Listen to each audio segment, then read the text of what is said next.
अच्छा दोस्तों, जय अलखतणी, जय अलखतणी, जय अलखतणी।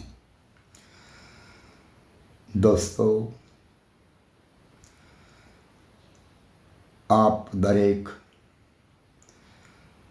અમારી આ યુટ્યુબ ચેનલ સાગરનાથ સત્સંગ ધારાને નિહાળી રહેલા હોય એવા દરેક પ્રેમી અને જિજ્ઞાસુ ભાવિક ભક્તજનોને આવી રહેલ આજ કાળી ચૌદસ અને આવતીકાલ નૂતન વર્ષ પહેલાં દિવાળીની શુભકામનાએ આપ દરેકને મારા તરફથી અને મારા પરિવાર તરફથી આપવામાં આવે છે। અને દોસ્તો, આજ સુધી આપ દરેકે જે મારી વાતને સાંભળી છે એમાં કદાચ કોઈ શબ્દમાં ફેરફાર હોય અને આપે એને સ્વીકાર્યો કે ન સ્વીકાર્યો, મારી કદાચ ભૂલ કોઈ પણ થઈ હોય અને કદાચ કોઈને શબ્દ વ્યવહારમાં કટુ શબ્દનો ઉપયોગ થયો હોય કદાચ, તો આ બધી બાબતથી આપ દરેક પાસે હું ક્ષમા યાચના કરું છું અને આવનારા સમયમાં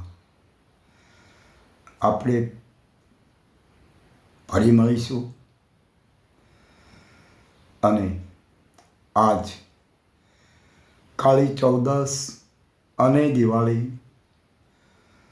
બંનેના મારા તરફથી અને મારા પરિવાર તરફથી આપ દરેકને જય અલખધણી, જય અલખધણી, જય અલખધણી। અચ્છા દોસ્તો, આપણે હવે આજે કાળી ચૌદસ વિશે વાર્તાલાપ કરીએ કે આજના દિવસે આ દરેક ભુવા ભરાડીઓ અને તાંત્રિકો પોતાના મંત્ર શક્તિની ઉપાસના કરતા હશે, જે કોઈ પણ મેલી વિધાના સાધકો હશે, જે તે દરેક આજે મસાણમાં જઈ અને એની વિધિ પ્રસ્તુત કરશે। અને વિધિ જો કરશે ત્યાં કોણ આવે છે, કોણ નથી આવતું, એ તો એ લોકોને ખબર હશે, પણ ખરી હકીકત જાણ્યા વગર આ ભારત દેશના સભી તાંત્રિકો અને સભી મેલી વિધાના સાધકો પોતાનું જીવન શૈલીનો અર્થ સમજ્યા વગર પોતે પોતાનો સમય બરબાદ કરી રહ્યા છે। પોતાને એ ખબર નથી કે આ પોતાનો સમય પોતાની ઓળખાણ કર્યા વગર બીજાના નામે આ પાવર આપવામાં આવે, એ સમજ્યા વગરની વાત છે। અગર જો એ સાધકોને સમજાઈ જાય પોતાની સાધનાની અસલિયત, તો એની રોનક કંઈક અલગ બની જાય। એટલે સાધકે સાધના કરવી, સાધકે સદ વિચાર કરવો એ જરૂરી છે। અને જ્યારે સાધક સદવિચાર કરે ત્યારે એની અંદરથી સદભાવના પ્રગટે અને સદભાવના પ્રગટ્યા પછી વ્યક્તિ સદવિચાર કરે કે આ હું જેની સાધના કરી રહ્યો છું ને એ સાધ કોણ છે, જેની હું સાધના કરું છું એ સાધક પુરુષની અસલિયત કોણ છે. પણ જ્યારે એની સાધનાની જે સિદ્ધિ જેને નામ પર કરે છે એની અસલિયત સમજાય જાય તો એને ખબર પડે. કારણ કે ગીતામાં લખ્યું છે મનુવાદીઓની, કૃષ્ણ કહે છે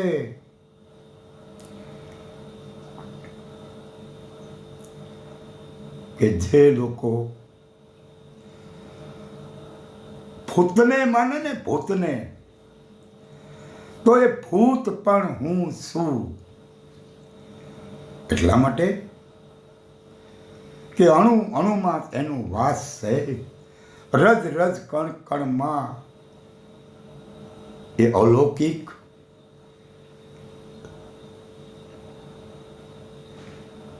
તત્વ જો રમી રહ્યું છે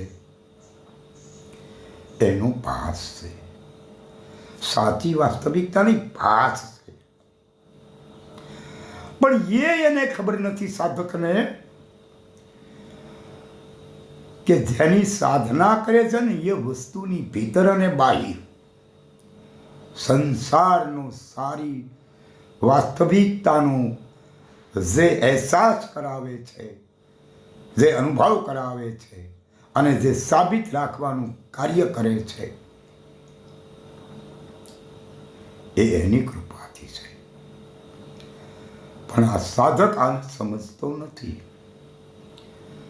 અને મેલી વિધાની સાધના એને જડામૂળથી ગમે ત્યારે કાઢી શકે અને છેલ્લી ઘડીએ મેં જોયું છે અને આપે પણ જોયું હશે કે જ્યારે ગમે એવો બરાડી હોય, ભૂવો ગમે એવો સાધક હોય, ગમે એવી મેલી વિધાની સિદ્ધિ પ્રાપ્ત કરી હોય, ગમે એવો તાંત્રિક હોય, પણ જેથી મરણ પથારીએ પડે ને ત્યારે એની સાધનાને ન સંભાળે, ત્યારે એના જીવન પ્રત કરેલી જે સમરણ એ ક્યાંય ન સંભાળે. પણ ત્યારે એની આજુબાજુમાં બેઠેલા લોકો પણ એવું કહે હવે સમય બાપુ પાકી ગયો હોય એવું લાગે છે, હવે તો સેલી કરીએ રામનું નામ લ્યો. અરે रामनु नाम, राम नहीं मगर नाम का तो पता नहीं हो वो कैसे ले सकते हैं. आ नामनी खबर नहीं ये केम भजन करे. आपड़ा महापुरुषों पुकार करी કરીને કહ્યું છે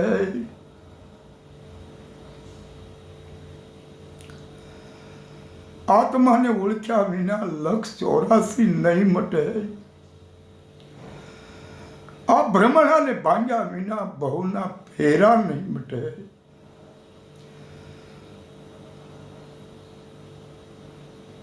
આત્માને એટલે કોઈ બીજો આત્મ નહીં. આ તમે તમને નહીં ઓળખો तो आ 84 नहीं छूटे. महापुरुषों ने बहुत सरस कहा है कि आ लक्ष्य 84 नहीं छूटे. तमने नहीं ओळखो तो 100 राशि में लक्ष्य આ 6 રાશિમાં તમારો ને મારો લક્ષ જે ભ્રમણ કરે છે ને એ મટશે નહીં. આ લક્ષને 84 બહાર લઈ જવો પડે, પણ ક્યારે જાય? આ બધી ભ્રમણાઓ નો ભાંગે ને. આ દેવ સાચા છે, આ વીર સાચો છે, આ 24 અવતારમાં આવડો આ ભગવાન સાચો છે. આવડી જે ભ્રમણા રહીને એ ભ્રમણા ભાંગે નહીં ને ત્યાં સુધી અસલિયતની સમજણ ન પડે. માટે આ ભેદ ભ્રમણાને ટાળવા, નિધિ પંથને અનુભવવા, નિર્વિકલ્પ નિરાધાર નિર્વાણ પદને પામવા, આ બધું છોડવું પડે. અને ત્યારે આવડી આ સમજણ આવે. કોઈ સંત મહાપુરુષનું ચરણ સ્વીકારાય જાય તો. પણ આવડાને તો જીવનમાં ન દેખાણું કાંઈ પોતાની મેલી વિદ્યા લોકોને બરબાદ કરવા, લોકોને હેરાન કરવા, આ સિવાય આને કાંઈ સમજાવું નહીં. પણ જેથી છેલ્લી ઘડી આવે ને તેથી ઈ હુકમનો એકો ન હોય. બાકી જીવનમાં એ સાધના કરતો હોય ત્યારે એના મનમાં એમ હોય કે હું એ હુકમનો એકો છું. એલા હુકમનો એકો તો મારું સદગુરુ છે.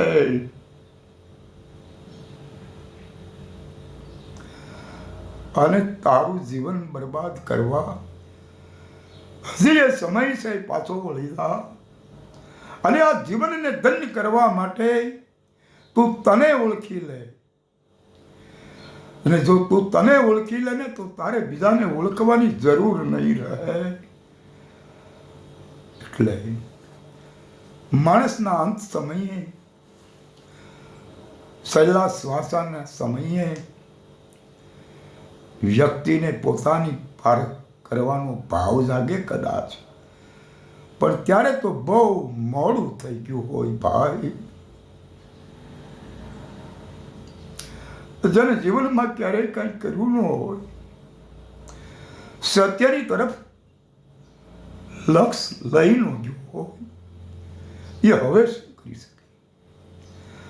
આજુબાજુના બેઠેલા વ્યક્તિઓ ગમે એ કહે પણ નો નિર્ણય લઈ શકે. માટે દોસ્તો, આ જીવન કાયમ નથી રહેવાનું.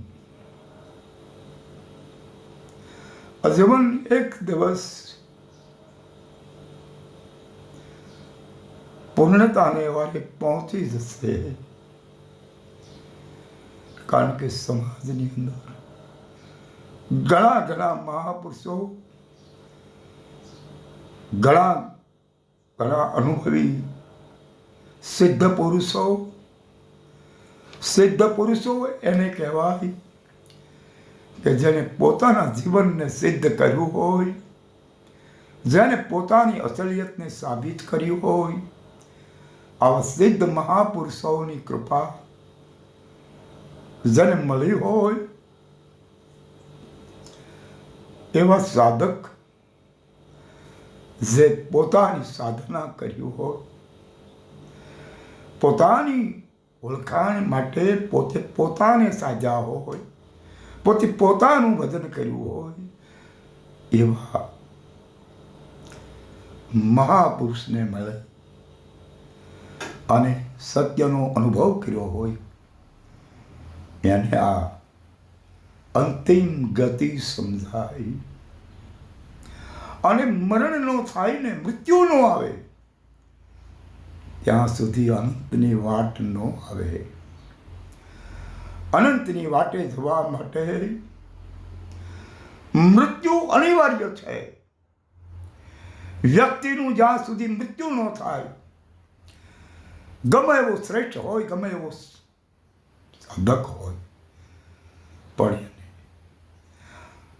અનંતની વાટે જવું હોય તો પ્રથમ મૃત્યુને સિદ્ધ કરવું પડશે. અને મૃત્યુને સિદ્ધ ન થાય તો એના માટે અનંતની વાટ સંભવિત નથી. માટે અનંતની વાટે જવા માટે મૃત્યુ પર વિજય મેળવો. વિજય એટલે ગમ તો હોના ચાહીએ. મૃત્યુની ગમ હોવી જરૂરી છે. કોઈને કહેવું યા ન કહેવું એ બડી વાત નહીં, એ મોટી વાત નથી. પણ ફક્ત વ્યક્તિને પોતાને તો ખબર હોય ને, અને એ અનંતની વાટે જઈ શકે, બાકી નહીં. અચ્છા દોસ્તો, આ શરીર આપ દેવ દરેકને હાલી રહ્યા છો, એ પણ સમજતા હશે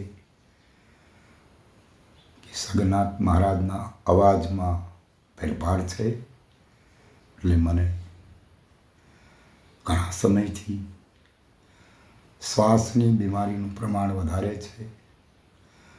પણ મને એમ છે કે જ્યાં સુધી મેરે સદગુરુ દાતા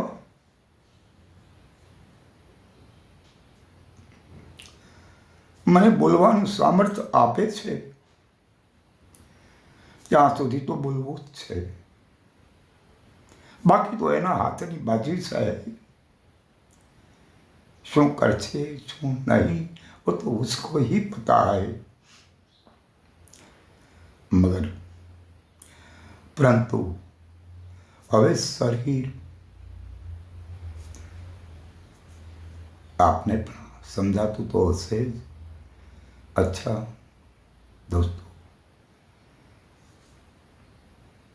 દોસ્તો, જય અલખધણી, જય અલખધણી, જય અલખધણી.